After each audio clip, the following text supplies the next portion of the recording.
Welcome back to the channel. This is 92 of A with it. You got your boy Molly Mac with JB Che the Great. We here just gonna recap the fight last night for those that didn't watch.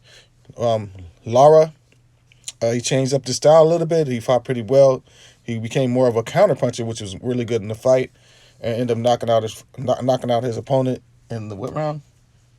Eighth. Yep, the eighth round, right? So if you watch him, but no, he's a completely different fighter, a little older but smarter, and like I said, Tank. So this is one we all want to talk about. So Gervonta Tank Davis, he has a style that a lot of people don't understand who he is. He's a great boxer, right? And like I was saying before, a lot of people don't say Gervonta Davis has a boxing IQ, but if you watch him, he does. First couple rounds, he was filling Rolly out. He knows that Rolly has power, so he wasn't going in there and putting himself in a bad situation. But I'll say I was surprised by Rolly's skill. While watching his other fights, I always thought he was just a wild, aggressive fighter. But this fight, he showed he could be patient. He used his jab.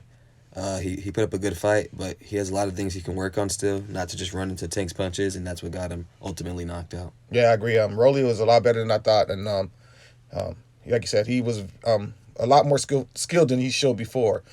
And like I said, he did kind of run into punches because he was getting a little frustrated. But that's the difference when it becomes to that skill level. Tank is to a point in his career where he has more fights under his belt, and he understands the patience and the virtue of patience in boxing, what gets you to the next level. But I think Rolly has a lot of potential, and if he keeps growing at that potential, he could be a great fighter as well. Notice in the fight, Tank, he was like talking during the fight. It was crazy. It's like some Matrix stuff. He was talking and fighting at the same time. It's like the fight was in slow motion for him. But apparently Ryan Garcia said he was getting trash talked by Tank during the fight on his Twitter.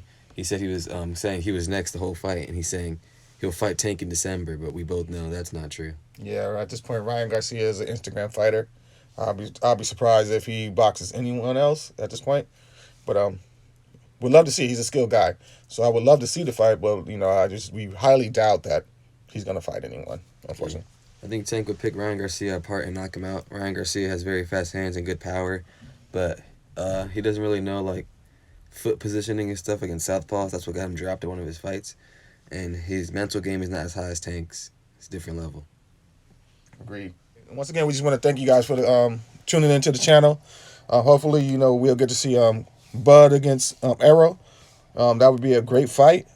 Oh, yeah, and we also have Devin Haney next weekend fighting George Kambosos Jr., so let us know in the comments who you think is going to win that fight. I think Devin Haney's going to win that easily in the 12th round decision. Unanimous. Right. So, yeah, let us know in the comment how y'all feel about the fight that we just discussed and the fight that's coming up, and anything else you guys want us to talk about. One love. Peace.